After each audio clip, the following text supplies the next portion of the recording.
Not the Footy Show. When New South Wales won it and you came in that first year, you threw caution to the wind and we had all those debutants.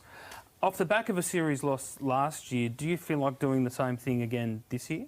Well, I feel like it was tough from a point of view last year. It was late in the year, players were tired, staff were tired, everyone was pretty tired. And I feel like, if anything, the thing that I didn't back as much was instinct. There were things I saw just around camp, and I feel like I didn't back myself as much as I normally did. And there's a way I get myself into that frame of mind, and I'm in that now. I make sure I'll never do that again. Be the ball.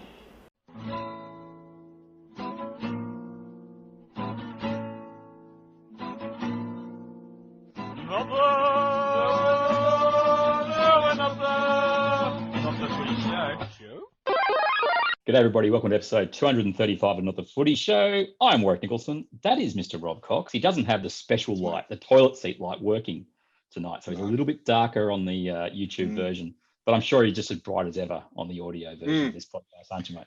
I'm always dark, mate. You know that. You just spoke to me for the last 5 minutes to calm me down a little bit. I'm fired up tonight, folks. I've done my best. Do you need to go somewhere and center yourself like Freddie Fittler has just said as he opened the show with his changes in mindset for Origin? No, I did that about 15 minutes ago, mate, and we are low on paper. So I'm good. I'm centered. It's a good spot. As we open the show, it's episode 235. We are talking Origin. Cocksmith, that's the only reason he's doing the episode tonight. I think he's got a million other things he should be doing. But if we weren't talking Origin, it wouldn't be happening. I know this man. New South Wales game one, it's their team. It's our team that we think we're going to pick, or what the team that you and I will pick, and then sort of vary into what we think Freddie might go with. I am incredibly encouraged, Cocksmith, by that little blurb from 100% Footy last night. You know, and anyone who's listened to this show for a couple of years is aware of my dislike's not the right word. I don't rate how the sleep doctor, also known as Greg Alexander, seems to run with form over performance in the past when it comes to Origin. And we saw what happened last year. Yes, it was a special November end of season Origin period, but it's happened before where Freddie's listened to the sleep doctor and we've lost game one of, I think it was 2019. This time he listened to him for almost, it seemed like 3 games. I mean, he was kind of locked into the players he had to pick at the end of last year, but that blurb from Freddie just then, go with his gut. This is what made Freddie, I think, the right guy for New South Wales a couple of years back. Is he going to ignore the sleep doctor in 2021, mate? I don't think he's going to ignore him, but I think he's going to put more weight on his gut feel. And you know, also, let's be honest, Freddie really enjoys being New South Wales coach. Yeah. And I think another loss would have the board at New South Wales maybe scratching their head thinking, do we need to update our coach? So there's probably a little stench of desperation in there. Is that a bad thing? No, I mean, as desperate as someone like Freddie can be, who's a pretty calm, cool character. And I think desperate of Kevin Walters versus desperate of Brad Fittler might be two different things. Very different. Freddie's a pretty cool customer, but I like the idea that he's going to go with his gut. I mean, the board chose to have Freddie as coach, not Greg Alexander. And there's nothing wrong with Brandy. I mean, Brandy was a champion, got the creds, really good got bloke. The creds. You know, but maybe Freddie's been listening to outside influences. Well, Brandy's is inside, but he needs to go with what he feels. He needs to live and die by his own decisions. I think. Agreed. And so hopefully he does that. Hopefully he doesn't kind of fold a little bit when the blowtorch is on in the selection room, but I don't think he will. Freddie's a pretty resolute character, and I think once he's made his mind up to do something, I don't know if you're going to change it. I think it doesn't matter. The other thing really in Freddie's advantage, or whatever you want to call it, right now is that we have a flow. We have a the game is changing in regards to week who's available. It's not like you've got to pick your squad and you've got to stick with it like they did last year. And Freddie's been really clear. Another part of what he said on 100% Footy was, I'm not going to say this guy's in the team. I'm not going to say this guy's in the team now because there's still 3 weeks to play. So he understands, and I think he had said that Phil Gould's the guy that told him this, is don't pick your team 6 months out, don't pick your team. No. 6 days, like 6 weeks out, pick it when you have to pick it. On the week. And as you look at the teams, and that's what we'll get into now for New South Wales, there's only one player I think that is under a serious injury cloud, and that's Cameron Murray. And I think we both agree that he's in the 17 if he's fit, correct? Well, he's in my 17, and I suggest to you that he would be in Freddie's 17 if all is fit and well. I can't see him leaving Murray out. So I think he's definitely in the squad, whatever they pick in 2 weeks' time. So that's actually it helps us when we pick our teams now, because we're not sweating on availability as much as, what do we think Freddie's going to do? Latrell Mitchell's the one who's got 1 week left on his suspension. I think he doesn't play this weekend, and he'll have 2 games heading in to game number 1. There are some variables. I'm not even going to pick up the team from last year. As we say, it was a different situation.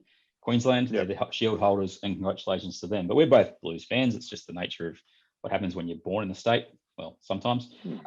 And we're going to get into what we think is going to be basically our teams, and then from that, we'll sort of do our best to squeeze it into what Freddie's going to do. That fullback, mate. We have 1,000 fullbacks. There's only one. It's going to be Jay Tedesco, isn't it? It is. Well, for mine and yours, yes. Yeah.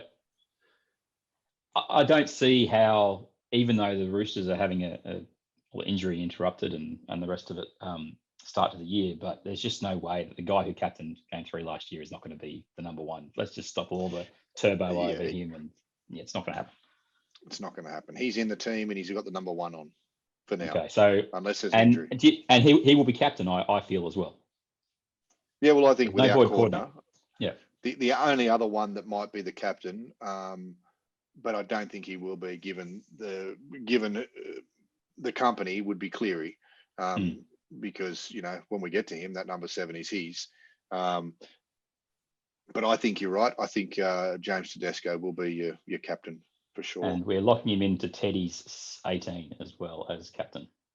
Okay, the wing. It's an interesting situation because Freddie, with the abundance of fullbacks that he's got to pick this year as opposed to last year, he's got to pick Josh Adokar, and 6 tries the other day paid any thoughts. And I was more thinking balance of team and whatnot, but obviously I was way wrong with that. He'll be in the team. There's no doubt about it. He's on the left wing. Do you think he's guaranteed left wing? Because I don't think he is. No, I don't think he's guaranteed which wing. I just think he's guaranteed a spot in the team.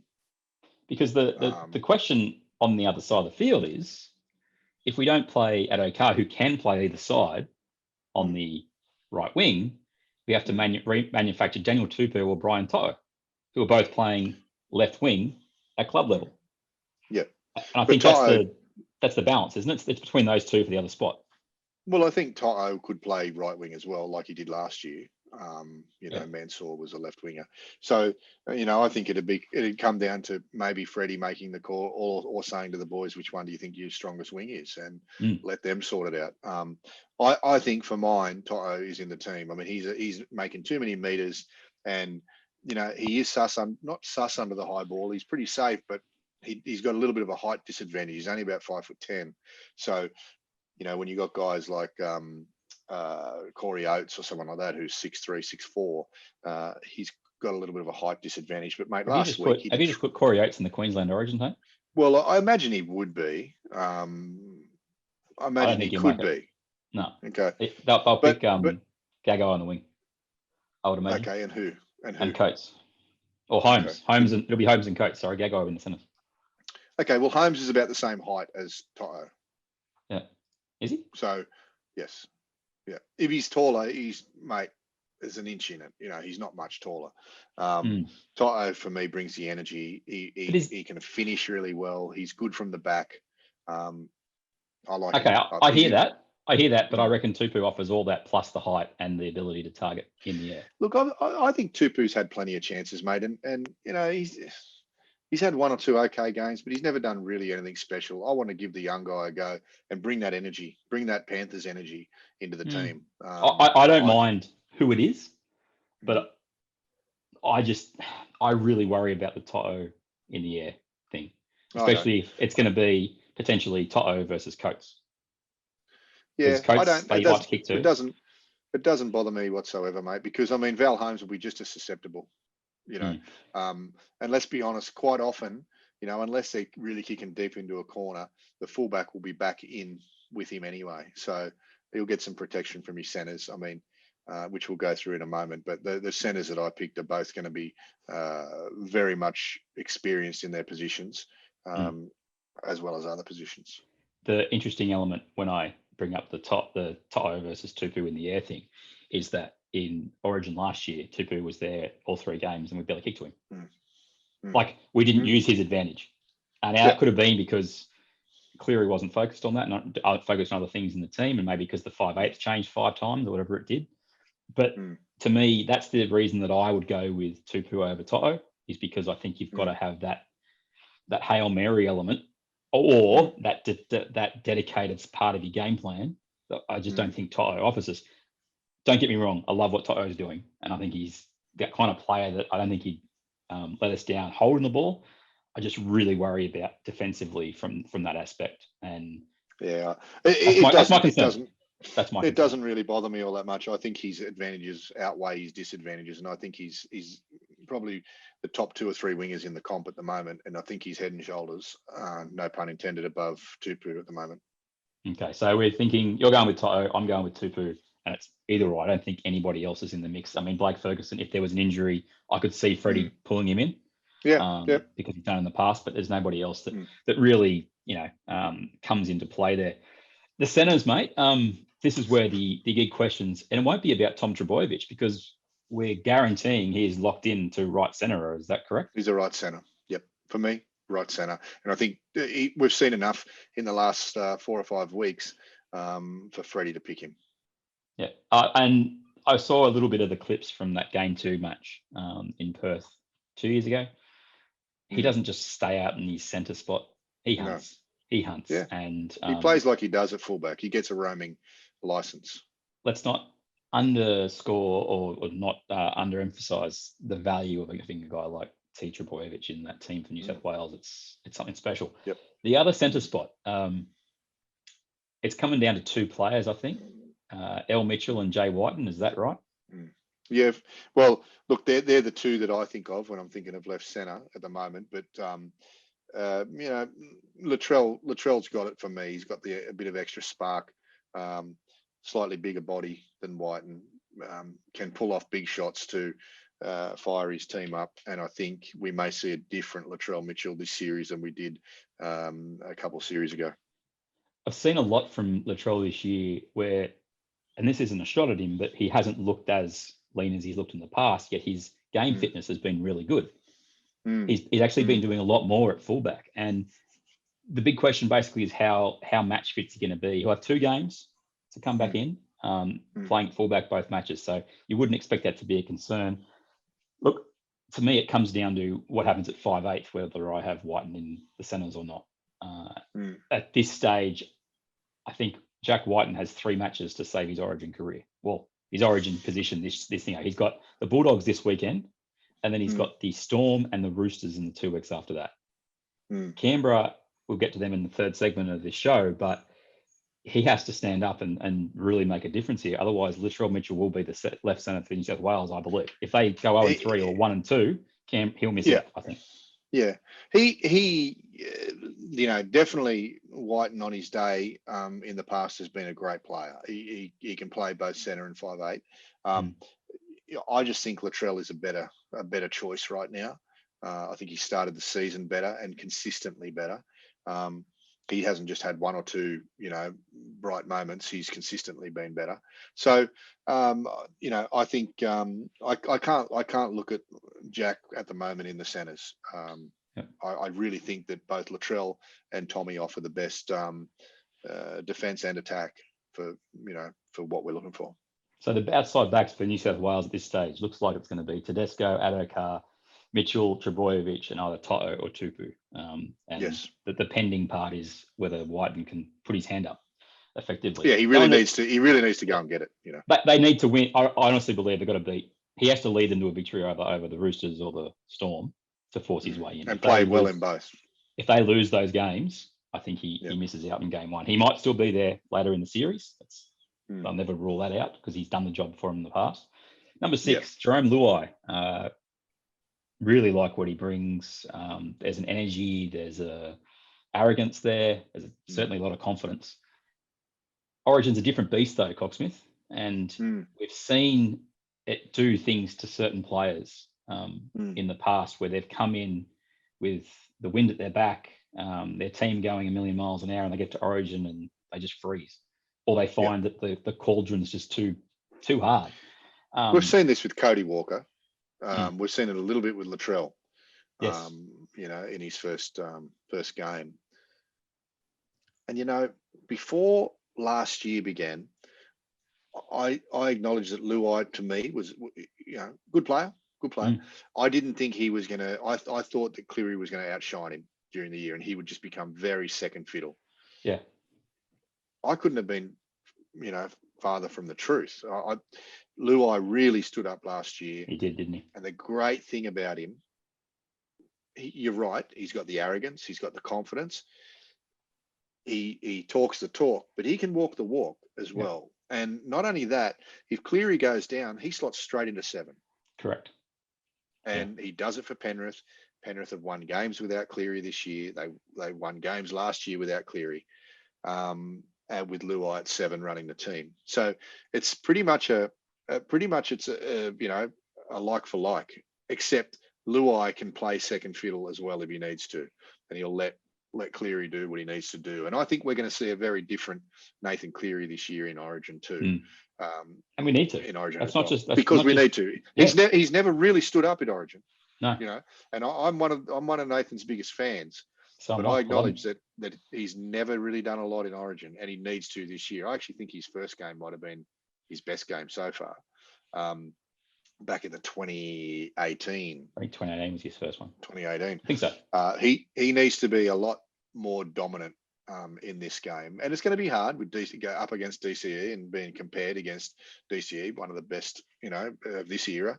But I really think that Cleary and Luai will bring that club form. I know that's a scary thing. People often rely too much on club form, and but I think that I really honestly believe that Cleary and Luai are our best 6 and 7 combination. I'm with you. What I want to see in the next 3 weeks is not a drop off in Penrith. That's the big thing for me. And I talk about the confidence. They can lose a game. I can live with them losing a game if they're in the game. I don't want to see Penrith, which we haven't seen for a long time. I'm not expecting to see them fall into a hole or anything. That's not what I'm saying. But I need that confidence, that arrogance, that role to keep going into game one for me to say, Jarome Luai, you got the 6, and alongside Nathan Cleary, who's going to be the 7. We know that. And that means that I'm of the belief that Whiten probably misses out in game 1. If Mitchell's good when he comes back and Whiten doesn't impress, in my team as well, I'm probably having to leave out Whiten, which hurts because I know what he can offer us.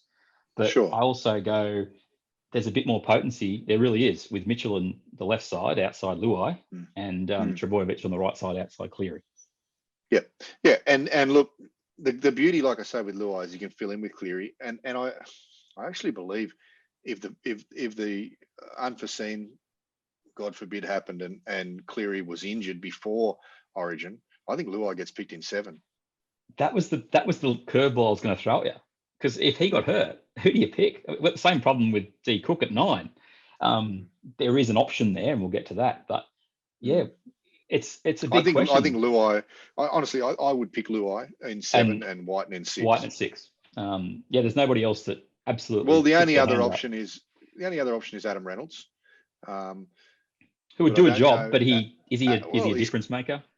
The kicking game is fantastic, but I don't know if he brings enough oomph which is what we want to see from Cleary. That's for sure. Yep. The front row, mate. I think this picks themselves, the starting 2 front rowers. I've got D Safidi and Jay Paulo as my 2 front rowers. Correct. So do I, mate. I think that they're the in-form front rowers for New South Wales at the moment, or first string front rowers. Yeah. And I think that they will do the business.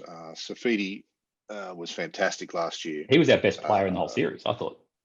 He was, and Paulo is starting to play longer minutes now, which has always been his Achilles heel, and you know he's stood up. I think he's the best front rower in the Sydney comp at the moment, in the Sydney area Conference. out of the 7 or 8, the Sydney conference. Sydney Conference. I think he's going real well. Okay. So they're definitely my 2 picks. I really like the idea of them coming back after halftime. That's why I really like the idea of them both starting. Yep. Because they can make an impact when they come on. Whereas I think when we get to the bench, you want an impact, but you're bridging to then those 2 front rowers come back on the field. And I don't think a Paulo or even a Safidi should be in that bridge role. They should be, giving us their best 20-25 at key parts of the match. Yeah. No, I agree, mate. I mean, the only thing for me, I'm just having a quick gander at my bench. We will get to the bench, but I'm a little reluctant not to pick 2 front rowers on the bench. I like for like going on its first technically, rotation. I haven't got 2 front rowers on my bench either, but we will get to that. Yeah, we will get to that. So, but what about the hooker? Is there anyone else other than the chef? If the chef can cook, who's rubber man because he's gone down about 5 times so far this year and just got back up, and he was a champion beach sprinter. Did you know that? Apparently they say so. I mean, it comes that's up the from time to whisper time on the street. He must have learned how to have rubber ligaments on the beach. It's pretty impressive how he just keeps getting up. I actually, the other day, I think I messaged you, I would have taken Cook off with 20 minutes to go in that. Yeah, you did. Because Yeah. he was playing busted. He hurt his knee when Munster stole the ball off him. I just thought, Bennett, get him off. But then again, Bennett, Queensland, 2 and 2. D Cookie will be the hooker. The only guy who really looks like will fill in if he had to would be Api Coruscant. He would be, and I think he might even make depending on, I don't know where the draw is with round 13, whether Penrith have a game or not, but it wouldn't surprise me if Api was in that squad for the training sessions. Well, it depending on the size of the squad, but if you had a 22, 23 man squad, I'd have to say you'd want 2 hookers in there, and Api's your next best. Okay, the second row, I think there are 2 standout selections on the left edge and the right edge. Yeah. Because, and a reasonable hold lock forward and the multitude of players we can pick there.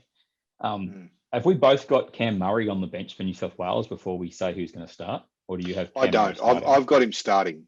And this is it's always debatable, but I like him starting because he brings a bit of speed in the middle, fast legs in the middle. So yeah, I've got him, but again, I've got 13 or on the edge. I've got him 13. I've got him at 13. Okay. Murray. My back row might differ from yours a little bit, but I've gone with Crichton and Frizzell in the back row. I think Crichton is the form back rower at the moment in the competition. I don't think there's too many better. And he's playing left, and Frizzell is playing left. right. I'm the same. Yep. They're my left and right. I've got no Frizzell.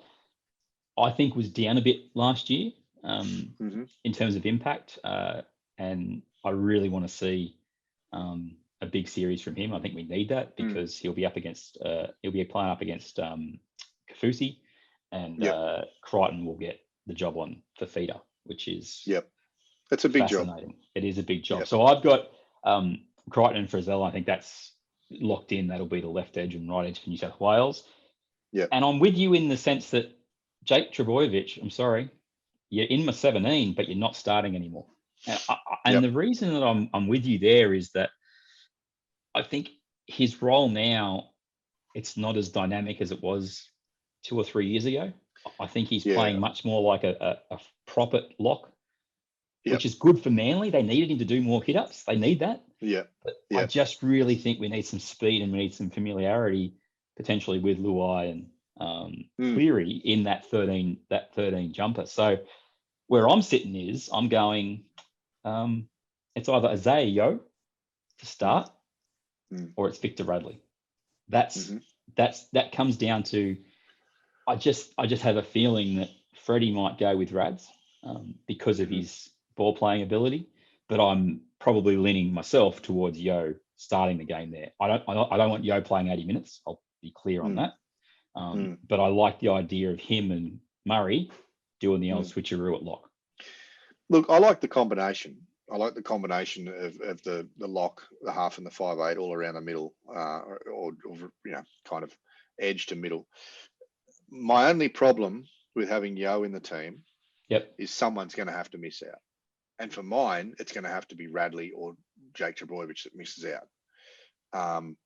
So I've got it a little bit different, and I've gone Murray to start, only because he's so solid and a good starter. And I've gone Radley on the bench. Gotcha. So that means Yo misses out for you. For me, Yo misses out, but he's at 19th man. Okay. So fair enough. He's my first forward, my first drop forward, if you know what I'm saying. So getting to the bench, are we both of the view that Trbojevic plays that prop role off the bench? Well, I think he can play both. I mean, he's going to play in the middle. He's going to ball play a little bit in the middle, and he may need to be a hit-up man in the middle as well. So for mine, I'm going to say I've got two front rowers on the bench, but I think that Trbojevic is an interchange with a lock. And my bench is Payne Haas, Victor Radley, Jake Trbojevic, and Ryan Pappenhausen.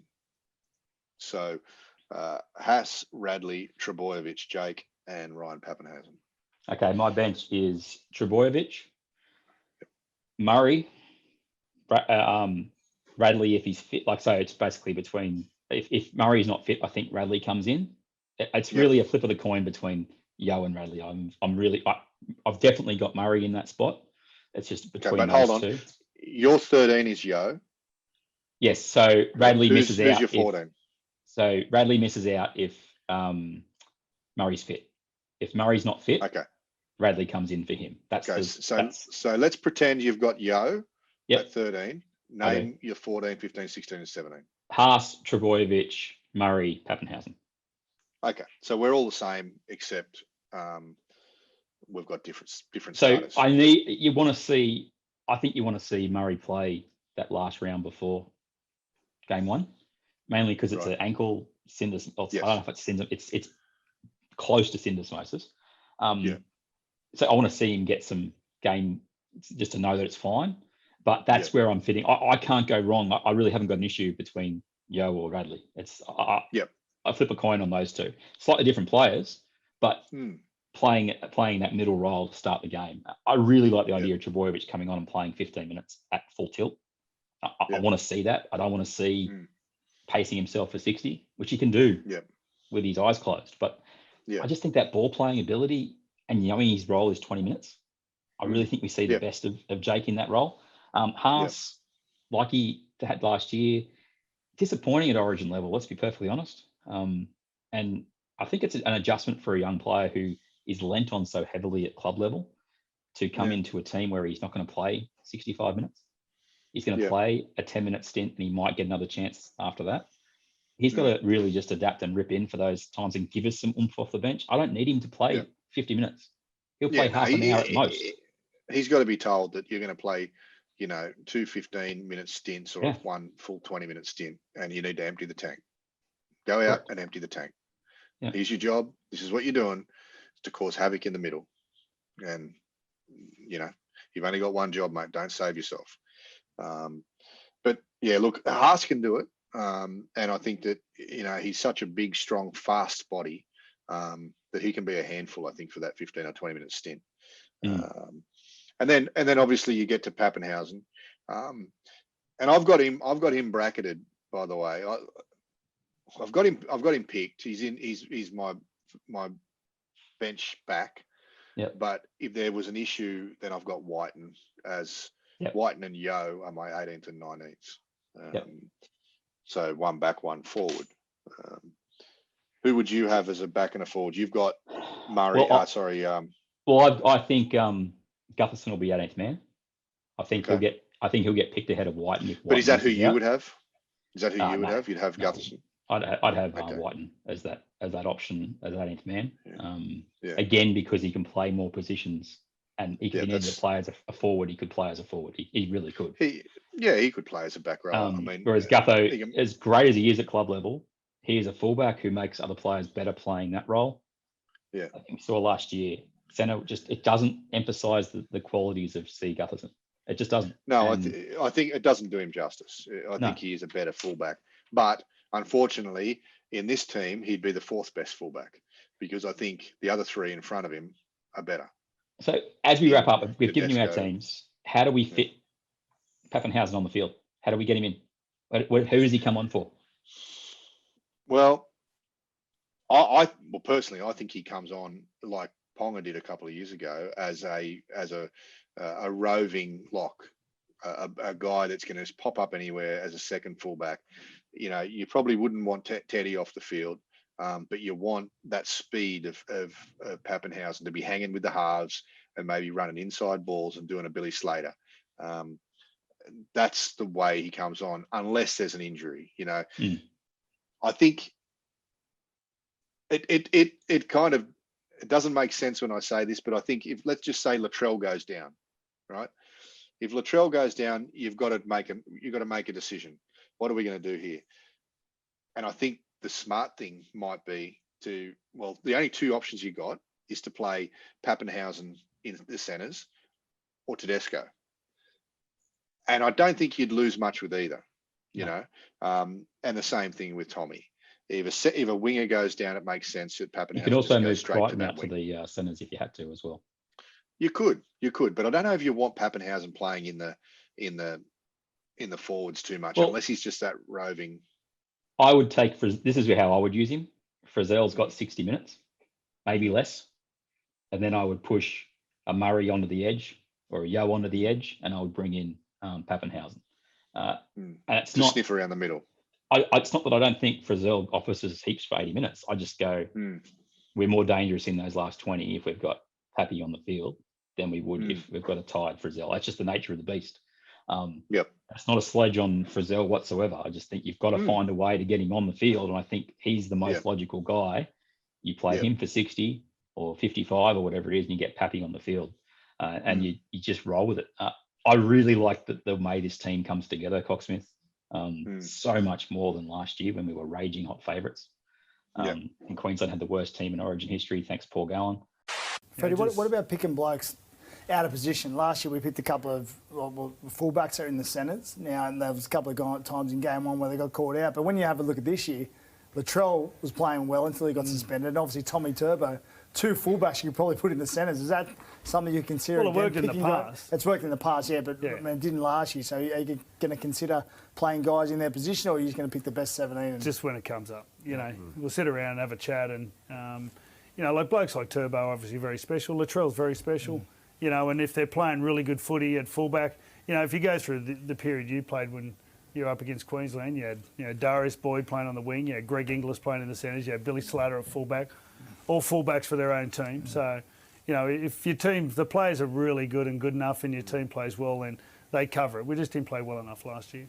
I didn't keep it in the opener, but Gal, who played out of position at Origin level for a few years at prop, even though you'd argue he was a prop his whole life, was all anti-picking players out of position. And I loved how Freddie, he basically turns to Gal and says, yeah, but we had good players in those positions last year.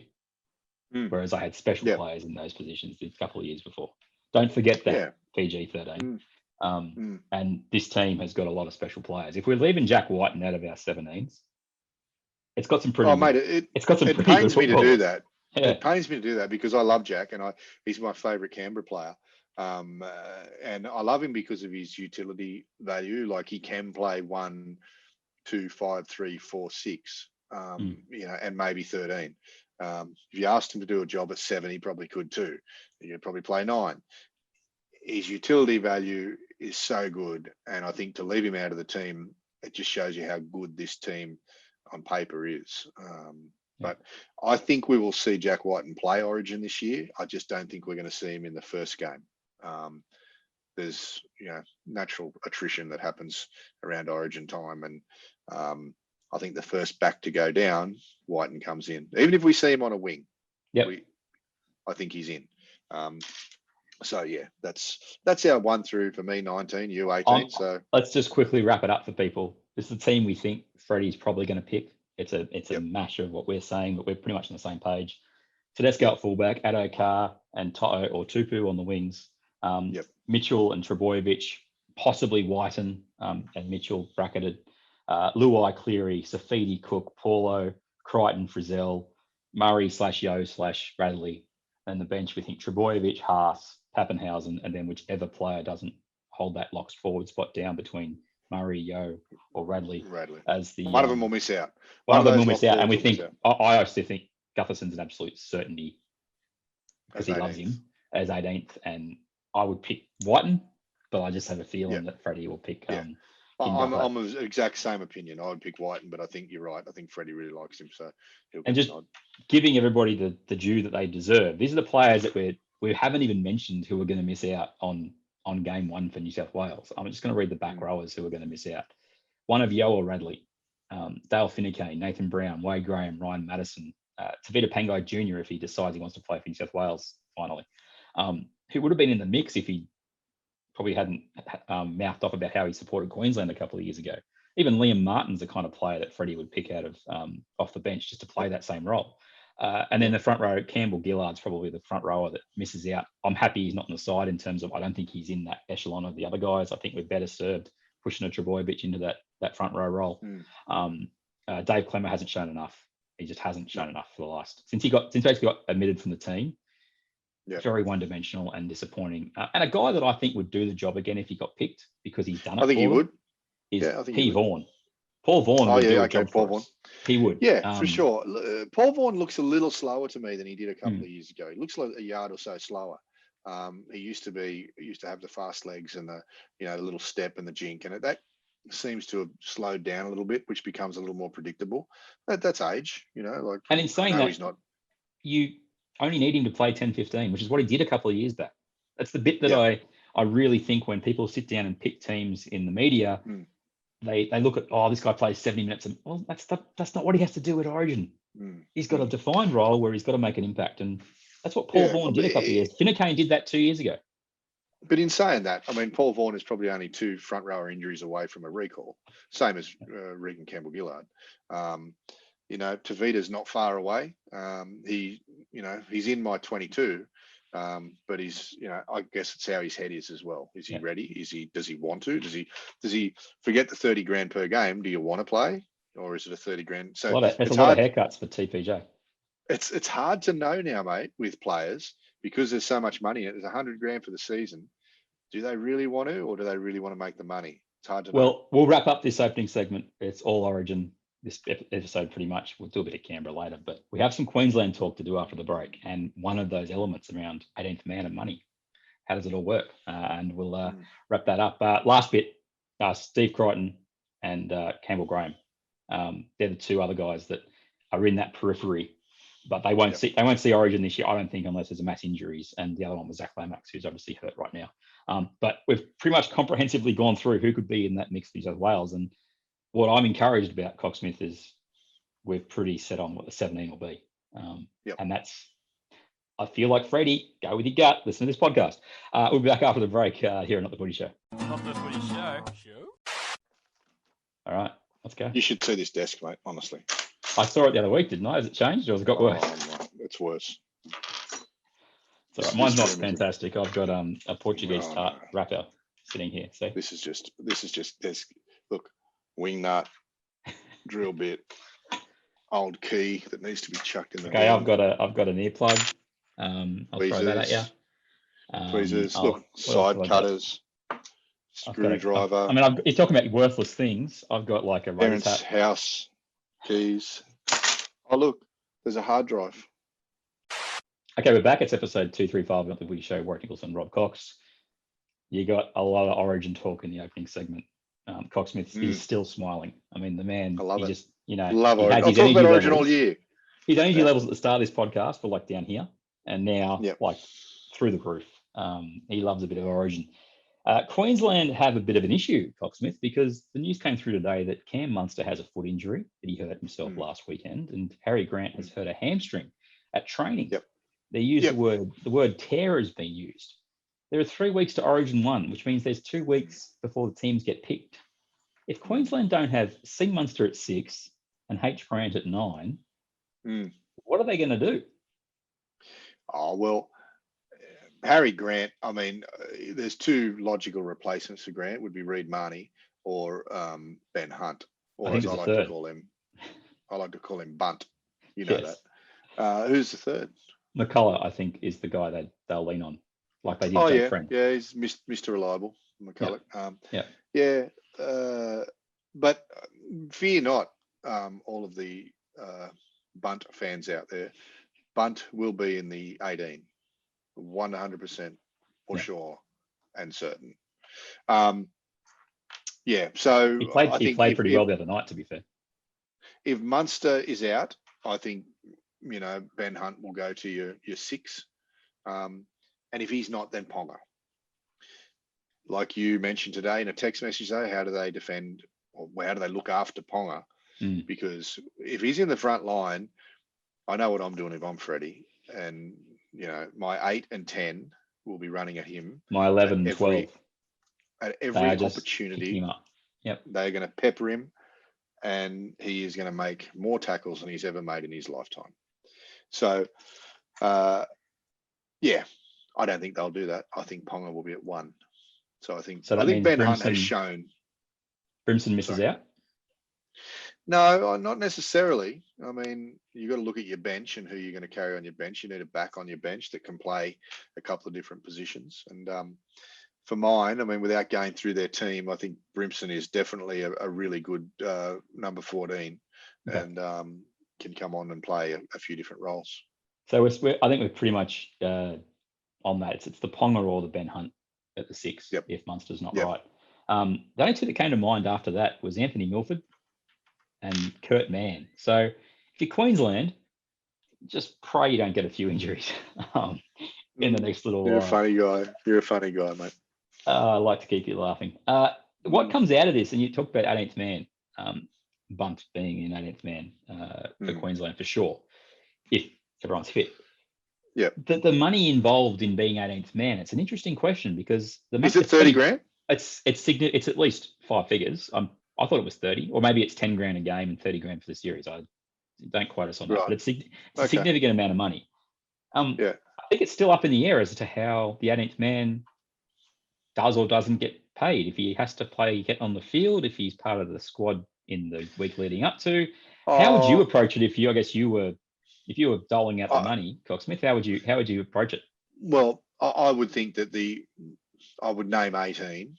And, I'm not a treasurer here, but if I was the New South Wales Rugby League's treasurer or money person, I would have to allocate 30 grand for 18 players because there's every chance, are we carrying this head rule over into the I think so. Origin? So there's every chance that you will play. And if you sit on the bench, you get paid. So 19th won't. Okay. So unless he takes the field. If someone breaks down in the warm-up, then he doesn't take the field. He doesn't get paid. There'd have to be some kind of a per diem that if you've trained all week, then it's a per day payment. But this is the issue with the 18th man rule or the addition is that if you look at it from that perspective, is it training equaling playing? Like as in to get paid? I imagine they have to get paid if they're going to be in camp all week. But the 18th man won't necessarily be in camp all week because if the 18th man is picked from a team that plays the weekend before Origin, he can't be in camp the whole week. So, and if there's no guarantee he's playing, and New South Wales and Queensland have both coaches have said they don't want to be stuck with having to only pick from players who didn't play the week before Origin. Yeah. It's a really curly one. I don't know what you do. I really don't. You got to get paid something. There must be an answer. There must be an answer. And I think if you were to dig deep enough at the New South Wales or Queensland rugby leagues, they would say to you that there is a provision in there to pay the 18th player or even 19th player a certain amount of money, even if they don't take the field, and which would probably be a similar money for if Nathan Cleary broke down in warm up for the game and doesn't take the field. I can't imagine him getting his 30K. But he'd get something. That's what I'm saying. I think my money, I was talking to my nephew today and he asked that question and I said, well, I think your minimum starting point, if he's the 18th man, he's got to be $5,000. Like there's got to be some money involved in it. I would have said it'd be 10, a third of what the other guys get, but who knows? And I think maybe if you were to do some investigation, like the investigative journalist that you are, you might have an answer. I am. When next time I'm on the toilet, I'll Google. I do have a question. We have a bunch of questions, and I've got to go up the shop because we've already gone really heavily into time. But let's go. Number one fan, G. Croxford, Bicester Warrior. He asked me 4 questions. I don't know if we're going to get through all 4 questions, but let's go. Rapid fire. The origin question that he gave us was, Cocksmith, who is the greatest Queensland and New South Wales origin player that isn't from the obvious list, i.e. Mal or Joey? We're not going to spend heaps of time on this, but the question here to me is who's on the obvious list if we can't pick them? Because I don't know if Mal's not the greatest Queensland player of all time. No. And is Joey the greatest New South Wales player of all time? I don't think he is. The thing for Joey with me is he's the best player I've ever seen. He's the best. He's the best player that I've seen. But some of his biggest moments were for Newcastle. So it's difficult to kind of unpackage all of that and make him Newcastle or New South Wales or Australia. I think he's overall the best player that I've seen. The best New South Wales player I've seen. I mean, mate, geez, there's been a lot, Michael O'Connor was a good player. And I'm going back that far because I remember those games. But as far as from the Mark Coyne was a great Queenslander. He really was, He wasn't a big centre. He wasn't, I don't know if he'd play these days at the weight that he played back then. Very hard question, Mr. Croxford. It is. The one that I think is the greatest New South Wales player of all time, and you can call me biased, but the stats are pretty compelling. Elle Daly is the greatest player I've seen in New South Wales. He is. Okay. Look at the record. Well, we came off Queensland absolutely crushing us at the end of the 80s. Crushing us. They won 8 games in a row. And then Elle Daly, along with a few other very, very good footballers, came into that New South Wales team under Jack Gibson, which everyone forgets. And Freddie was about the same time, wasn't he? Yep, Freddie came in. Joey a little bit later. Brad Clyde, Ricky Stewart, Handy, and Ciro was around. Lazarus was around. Ian Roberts, Benny Elias. We had a very handy side. But we won in 90, 92, 93, and 94. And Daly was at the head of all those teams. Yeah. And that was against the Queensland sides with Meninga, Langer, Walters, all these great players. And I think he's overlooked from my generation element in regards to how awesome he is on the all-time greats list. And the other player that for New South Wales that I think definitely gets a lot of love out there is B. Kenny. People love the fact that his record against Wally is so good. They're 2 players that really come to mind that I think that are out of the ordinary. That people now have sort of moved on from because they go, the last decade, Queensland have all these great players and they've had an amazing list. But, dominance is a funny word because it doesn't necessarily have to be for 9 years or whatever it was, 8 years, 9 years, whatever Queensland won for. Back in the formative years when I was watching footy anyway, I came off Queensland just being the bee's knees and all of a sudden this New South Wales team that I loved, all these players I loved, just pushed them off the park. And we had fights. It was magic. That's for me. Elle Daly is the one that comes to mind. Queensland, it's a bit harder, so I'm not as invested in Queensland. That's the nature. Paul Hoff, there you go. You can have him. The Clip Hop Club. Beautiful. Exactly right. The next question will be part of the next segment. So we'll have a bonus segment next. There's some Queensland, New South Wales chat here on Not The Footy Show, episode 235. Not The Footy Show. Bonus stage. Okay, mate. It's time to finish off the show. Bonus segment. Let's do it. Let's finish hard. My nephew wants to know what is going on with the Canberra Raiders. I think the person to ask about that is one Richard Stewart, mate. Although I don't think it's all his fault at all. The common consensus out there is that they're burnt out. Gus seems to think they look like they missed their preseason this year. Yeah, that was a really interesting insight he gave the other day on the podcast. Yeah. And they do look burnt out. If you look at what they're doing, they're winning first halves and then they're not closing it out and bringing it home. I have to agree, they don't look very fit. But the other part of it is their attitude right?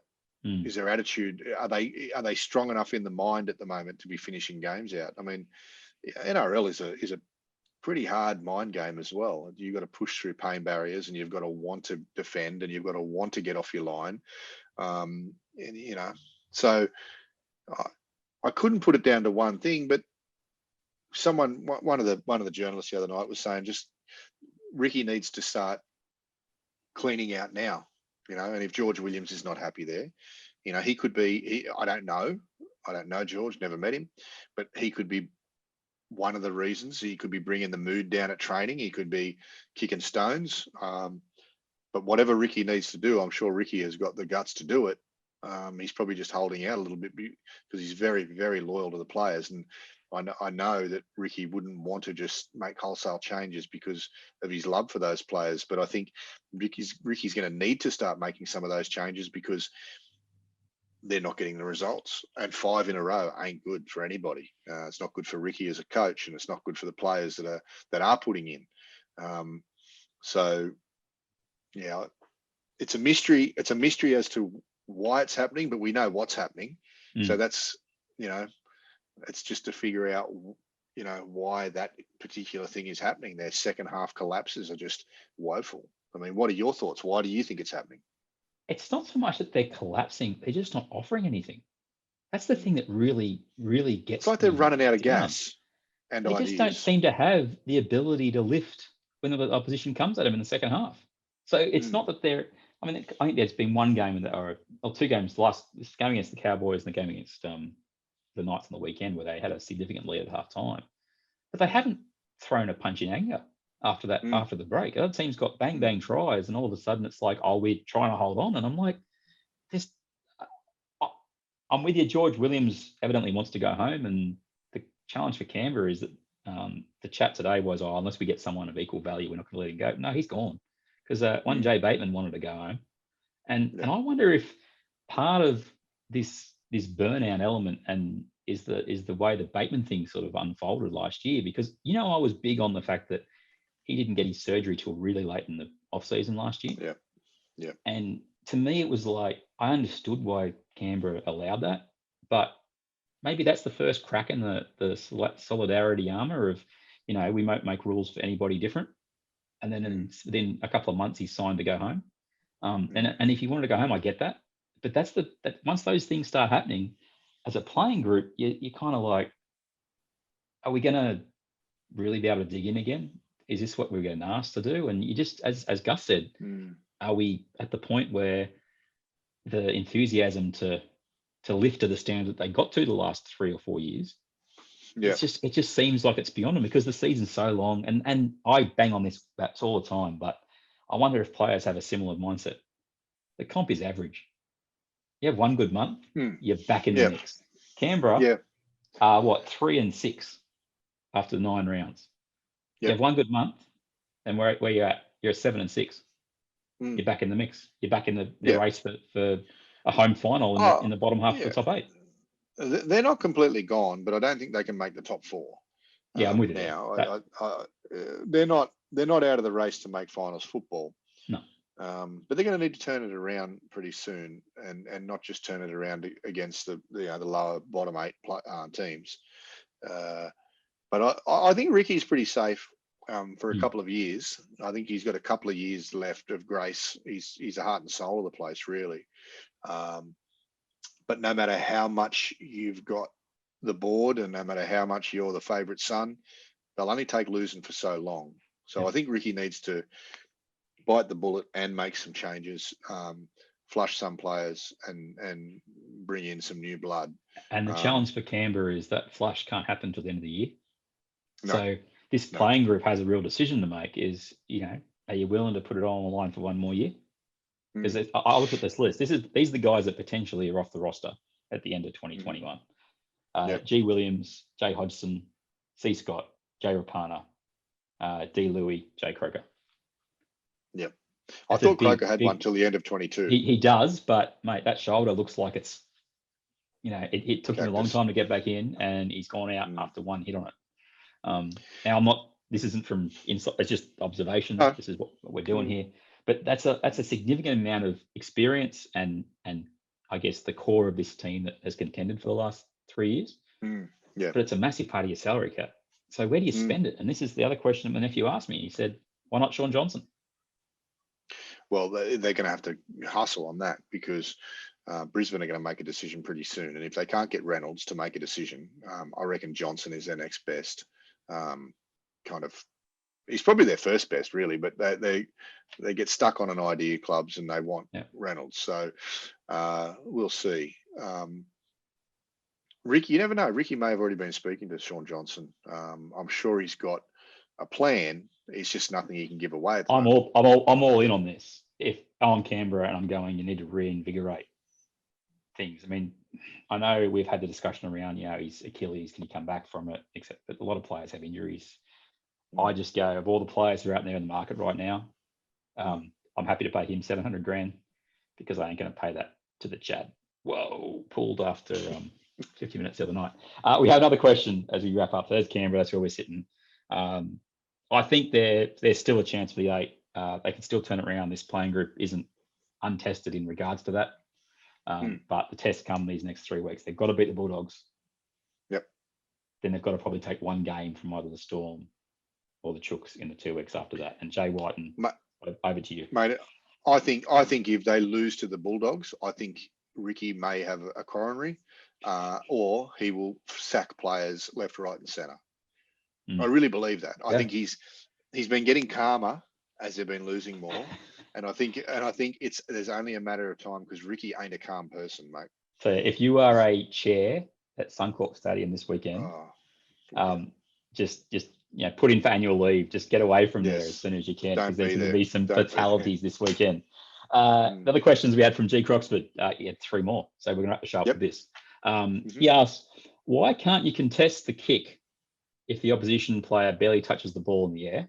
So in other words, if you're both going up for the ball and he touches it first and then you touch him, which is obviously a rule for player safety. Yeah. But you can nail the defenseless kicker 3 seconds after he kicks the ball.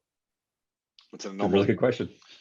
Well, I mean, here's another one for Croxford to chew on. If I throw a looping pass to somebody, a la almost a kick, and they're just about to catch it, and I nail them, or they're jumping in the air to catch the ball, I can. If someone passes you the ball and you have to jump to catch it, I can demolish you while you're in the air. Let's play on. It's really getting bad seeing referees or the bunker or touch judges, whoever's not watching.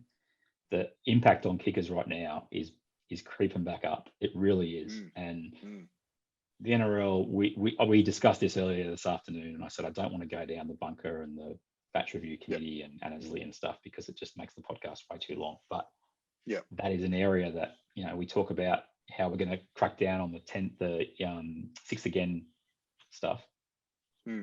NRL really have a strong look at what you're letting go right now, because Josh Maguire got a fine for that hit on Kyle Flanagan the other day in the 80th minute. There's nothing happening in the game there. It is nothing short of flaggery that hit, and he got fined, and he's got priors. My head. The other question is, he says, and this is sort of linked to these 2 questions, so I'll give you both.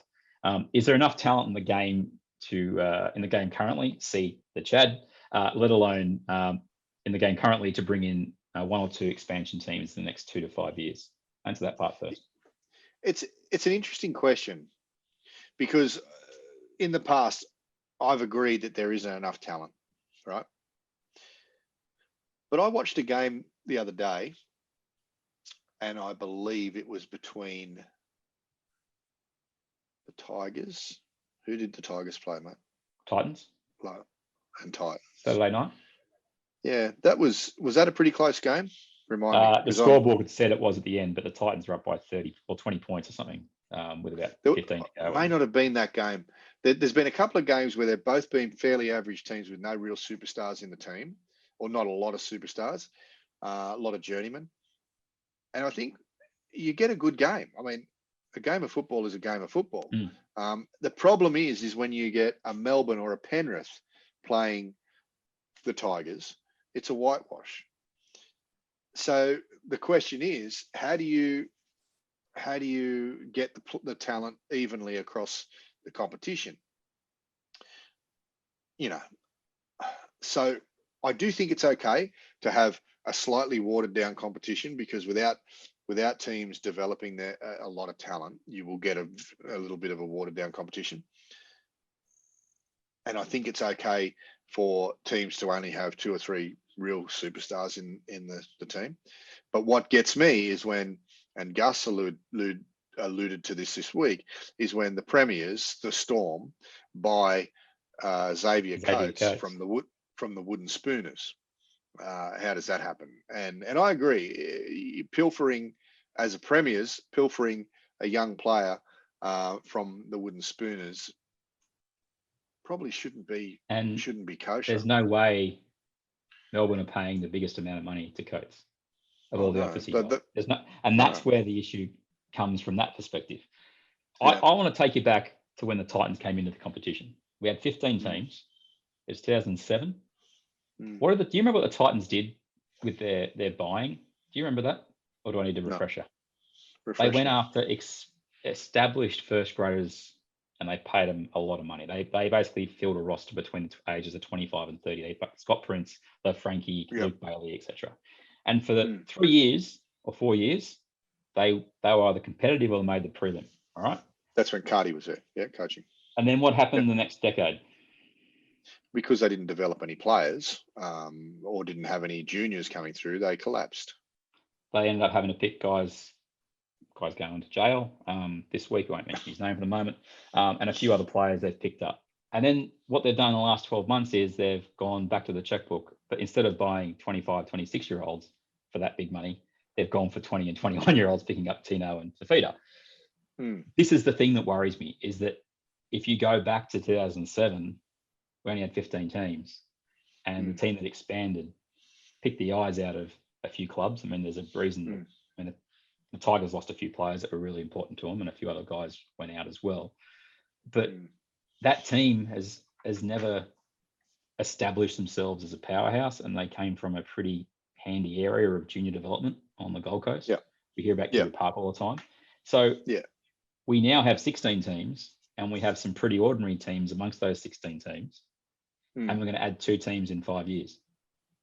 I'm really, really, really worried that this is, and we've had this discussion, but PVL wants to put another flag in the battle versus AFL. And that's what this team in Brisbane seems like to me. It's what this other team, either in Perth or New Zealand or whatever it seems to be to me. And I really look at the Titans example of what's 14 years since they've been in the competition? Back in the competition? Yeah, well, 17, 14, yep. It's what really worries me is that we expand, and guess what we do in the space of 10 years? We contract. Now, we got lucky in that we've been able to go back to the Gold Coast. Okay, we've lost that second Brisbane team back in 97. We've lost the team Adelaide in 98. We've lost a team in Perth in 98. I don't want us jumping in too quickly. It really, really, really worries me that there's definitely not enough talent. Well, I wouldn't be all that worried, but what we do need, I'm not all that worried about it, because honestly, the talent pool that we've got just playing in England could be brought back. Not all of them, obviously, but some of them could be brought back to fill positions, and rightfully so. But I think there needs to be a draft of some description to stop premiers from raiding wooden spooners. There needs to be a little bit more, I guess, overseeing of transfers from star-studded clubs that have won multiple premierships over a bottom 4 team. I just don't think it's right. I think there needs to be some kind of a draft, and I think for their playing future, hopefully the players' union don't get involved in trying to block a draft and call it restriction of trade or restraint of trade, because it's for the good of rugby league that the pool of talent is spread evenly, or as evenly as possible. Because at the end of the day, Melbourne figured out quite early on that they don't need to pay. They didn't want to. Players don't naturally want to go to Melbourne, right? no one wants to move to Melbourne. Let's be honest. Unless you're a foreigner, you want to move to Melbourne. People from overseas love Melbourne. It's a cosmopolitan city, and Yeah. I like Melbourne as well. But I don't think a young rugby league player wants to go to Melbourne. But they do if they're going to be coached by Craig Bellamy and be put in that system. So, they're going for less, and they're going for a reason. Do you know what I'm saying? Mm. So the NRL has to maybe get involved in transfers be a little bit more prominent in their involvement in transfers, and say, hold on, you guys won the comp last year. They came last, and you're taking one of their young international players, because he did play for Papua New Guinea.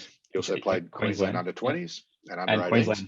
Queensland and Origin last year. So, he's an on the rise player, and now Melbourne have got him for however long they want him.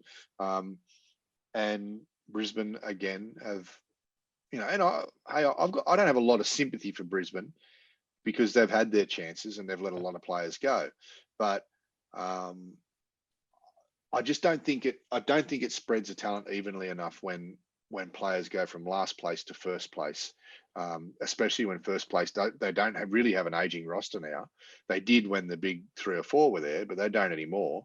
They've got quite a young roster, so their advantage is they're fine. I mean, I know that he's going to go for Addo Carr and slot onto the wing, but he'll eventually probably play centre, I reckon. Maybe fullback, depending on what Pappy does. So I don't think we've got as little a talent as people make out. I think it just needs the big talent that we've got, the premier players like we just discussed with the New South Wales and Queensland teams, need to be spread more evenly across the competition. And I think it's up to the NRL to get involved in that, in spreading that talent evenly until there is a national directive as far as development goes, because at the moment the NRL don't get involved in development. It's up to the clubs. Yep. And like Gus has been banging on for the last 6 weeks about, they need to get more money out of the NRL, whether that be in direct money payments or dispensation for salary caps, to develop their clubs to develop their own players. So the clubs need to look out for this as well. Shouldn't just be the NRL's problem. But ultimately, it will be the NRL's problem if the talent isn't spread evenly enough. You'll find the same four in the top 4 every year, and that's boring, mate. If you were a league fan and if you went for the Tigers, you'd be starving a little bit around about now. And the whole spread of talent was designed so that clubs can have strong, half decades, and then might fall by the wayside and the next club comes up. But it's so you can spread the competition success around evenly, because when you've got a lot of fans going for what are at the moment perpetual bottom 8 teams, you could lose fans. People don't like losing. You've got to spread it around, baby. As Gus says, losing is bad love. for business. Yes. What I'll say about what they should do, and it's come to me as you've sort of said, draft. I don't want to see the NRL involved in whether player X is better than player G, because I just don't. Unless Phil Gould's the guy doing it, I don't think there's anybody else to sit there and go, no, I want making that decision. But I think players should be rated on their stats. Okay, now I know that you hate stats, but they do. But there's no other way to rate a player.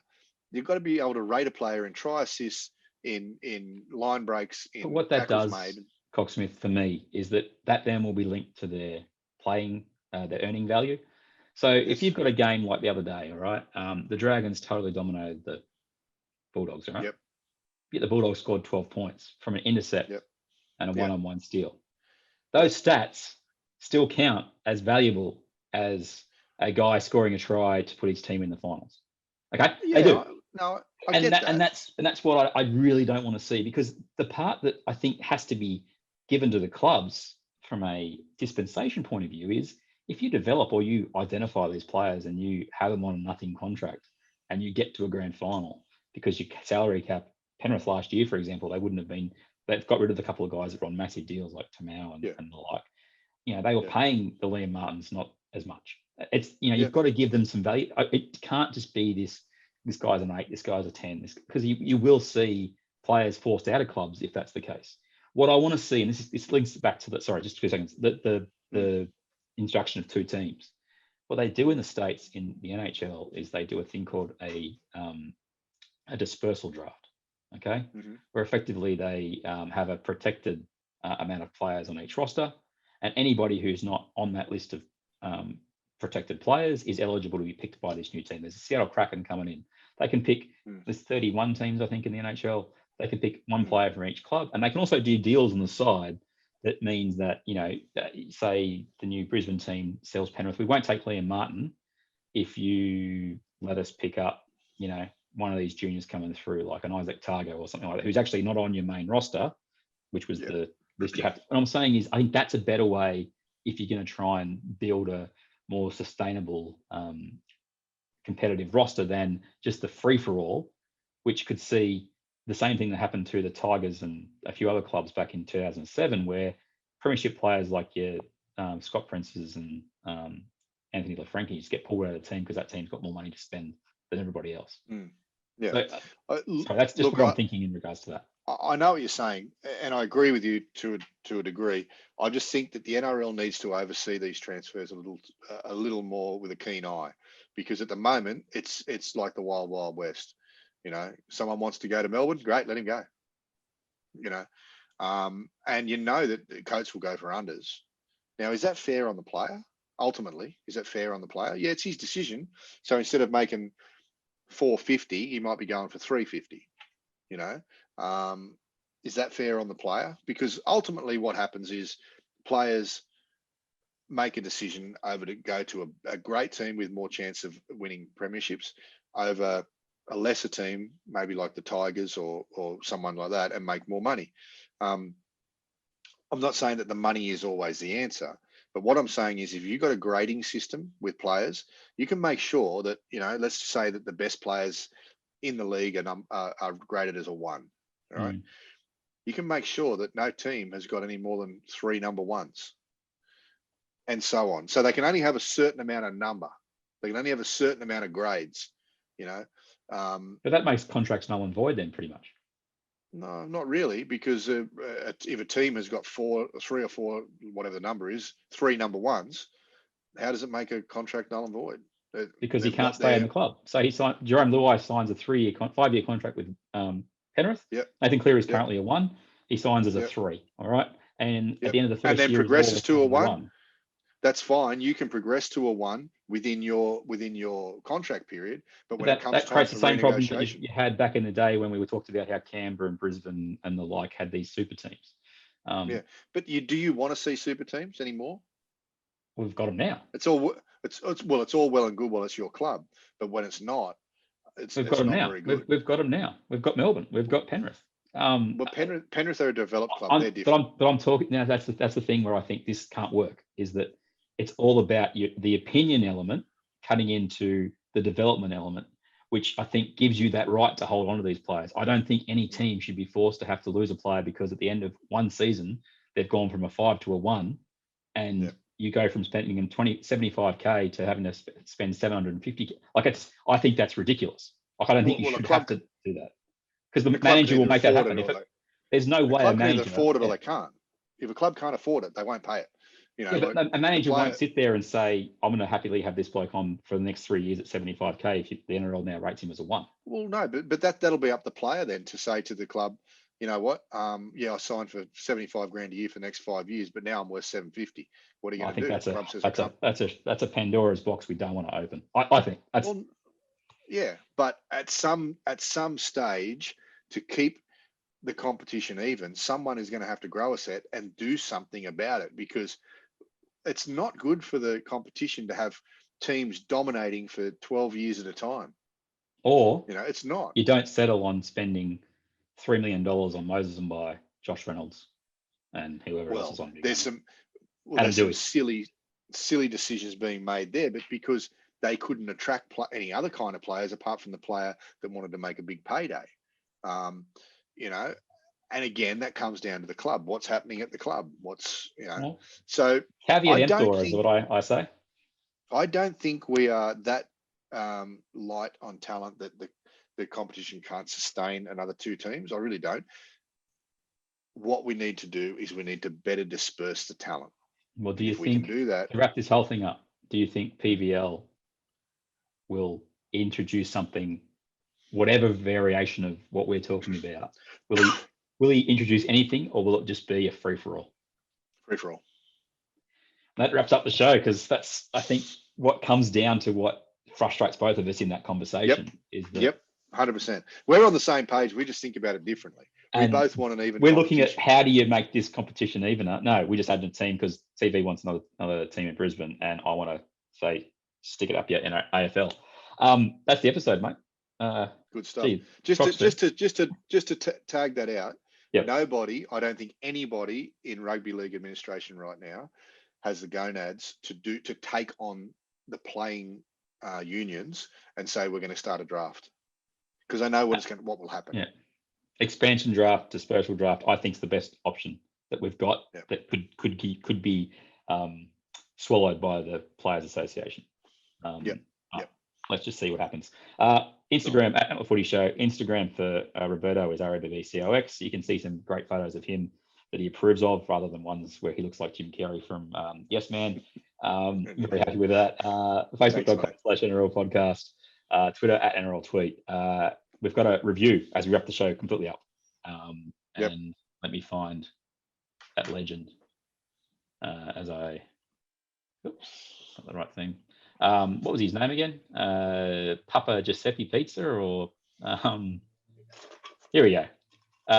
Papa's son gave us 5 stars. He says, love the podcast, great insights that I can use to pretend I know about the NRL with colleagues. Go the Raiders.